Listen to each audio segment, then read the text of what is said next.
Hello বন্ধুরা, good evening. তোমরা সবাই কেমন আছো? আশা করি ভালো আছো। আমরাও অনেক ভালো আছি। এই ভিডিওটা দেখতে পাচ্ছ, এটা কিন্তু আজকেকারের না, শিবরাত্রি গেল সেই তখনকার ভিডিও। আমরা বাড়ির সবাই মিলে মানে পরিবারের সবাই মিলে গেছিলাম কুন্তিঘাটে শিব মেলা দেখতে। আর কুন্তিঘাটে আমার এক আত্মীয়ের বাড়ি আছে, সেখানেই গেছিলাম। ওই বিকেলে গেছিলাম, রাত্রে মেলা টেলা ঘুরে সকালবেলা আবার সকালে টিফিন খেয়ে চলে এসেছিলাম। তো এই দেখো, দর্শন করো তোমরা ঘরে বসে। আমরা তো দেখেছি, ভাবলাম তোমাদের সঙ্গে শেয়ার করি। এত ভালো একটা জিনিস তোমাদের সঙ্গে শেয়ার না করে থাকতে পারি। তোমাদের কেমন লাগিয়েছে তোমাদের মতামত কমেন্ট বক্সে জানিও।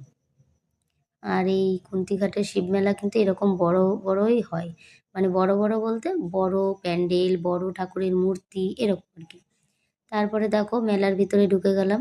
আর মেলাতে যেহেতু সবাই মিলে গেছিলাম পরিবারের, তো এক একজন এক এক রকম খাওয়া দাওয়া করছে। আর মেলা মানে আনন্দ, হইচই, মানুষের ভিড়, তাই না? আর সব থেকে বড় কথা, বাচ্চাদের যে আবদারগুলো, সেই আবদারগুলো মেটাতে পারলেই সব থেকে খুশি হয় তারা। একজন বলছে আইসক্রিম খাবো, কেউ বলছে আমি রাইডগুলো চড়বো, কেউ বলছে মিকি মাউস চড়বো। মানে ছোট বাচ্চা থাকলে যা হয় সাথে। তারপর তাদের সব আবদার মিটিয়ে আমরা পরিবারের সবাই মেলাতে খাওয়া দাওয়া করলাম রাতের খাবারটা। বাড়িতে এসে আর কেউ কিছু খায়নি। আর বাড়ির জন্য কিছু কেনাকাটি করলাম, ওই টুকটাক, কেউ ঠাকুরের জিনিসপত্র, এই সংসারের জিনিস এরকম আর কি। তো সবাই একসাথে ঘুরে খাওয়া দাওয়া করে আনন্দ করে তারপরে বাড়ি চলে এসেছিলাম।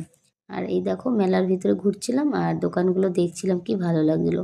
মেলা মানেই হয়তো হরেক মাল যতই থাকুক 10 টাকা, 20 টাকা, 30 টাকা, তারপরেও কিন্তু কিছু কিছু জিনিসের আগুন ছোঁয়া দাম, মানে হাত দেওয়া যায় না, এতটাই দাম।